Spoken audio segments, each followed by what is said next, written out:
Welcome back to చిన్న చిన్న సంగతులు ఛానల్. మనం లాస్ట్ వీడియోలో పాండవులు 7 అక్షౌహిణుల సైన్యాన్ని కురుక్షేత్ర యుద్ధానికి ఏర్పరచుకున్నారు కదా.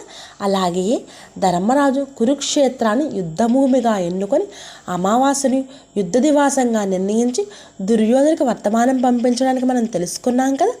ఈరోజు ఈ వీడియోలో కౌరవుల తరపున ఎంతమంది సైన్యం ఉన్నారనేది మనం తెలుసుకుందాం. ఈ వీడియోలోకి వెళ్ళే ముందు ప్లీజ్ సబ్స్క్రైబ్ మై ఛానల్. వీడియోని పూర్తిగా చూసి మీకు నచ్చితే లైక్ చేయండి. కురుక్షేత్ర యుద్ధానికి దుర్యోధనుడి దగ్గరికి శల్యుడు, బాహ్లీకుడు, భూరిశ్రవసుడు, సోమదత్తుడు, కర్ణుడు, గంధారరాజు, కృతవర్మ, కంబోజరాజు, సింధు నాయకుడు మొదలైన రాజేంద్రులు అందరూ ఒక్కొక్కరు ఒక్కొక్క అక్షౌహిణితో వచ్చి దుర్యోధన వద్దకు చేరారు. ఆ 9 అక్షౌహిణులకు తన 2 అక్షౌహిణులు కలిపి మొత్తం 11 అక్షౌహిణులతో పాండవుని ఎదిరించడానికి కురుక్షేత్ర యుద్ధానికే సర్వసన్నాహం చేయించాడు దుర్యోధనుడు.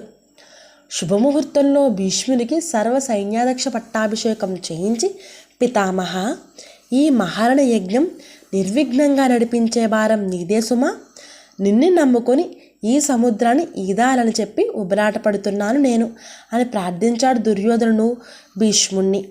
భీష్ముడు చిరునవ్వుతో దుర్యోధన చూస్తూ, మహారాజా, నీవు ఈనాడు చేసిన గౌరవం పట్ల కృతజ్ఞతగా పాండవ సైన్యాన్ని చీల్చి చిన్నాభిన్నం చేస్తాను. కానీ సమర్థ శ్రేష్ఠుడే, సాటిలేని పరాక్రముడే విజృంభించే అర్జునుడు జయించి నీకు రాజ్యం ఇప్పిస్తానని మాత్రం నేను చెప్పలేను అన్నాడు.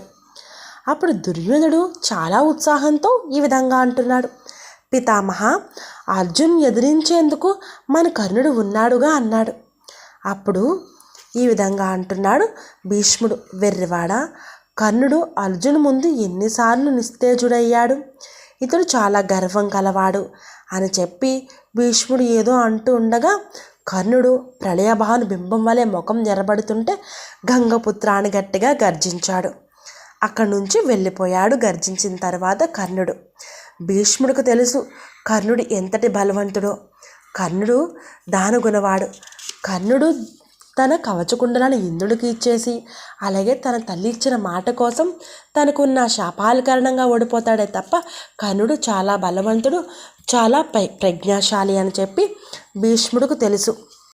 భీష్ముడన్న మాటలకు కర్ణుడు అక్కడి నుండి వెళ్ళిపోయాడు. మనం రేపటి వీడియోలో గీతోపదేశం గురించి తెలుసుకుందాం. మహాభారతంలోని అత్యద్భుతమైన ఘట్టం గీతోపదేశం. దాని గురించి తెలుసుకుందాం. ఈ వీడియో కనుక మీకు నచ్చినట్లయితే ప్లీజ్ లైక్ చేయండి, షేర్ చేయండి, కామెంట్ చేయండి. Thank you for watching. Please subscribe my channel.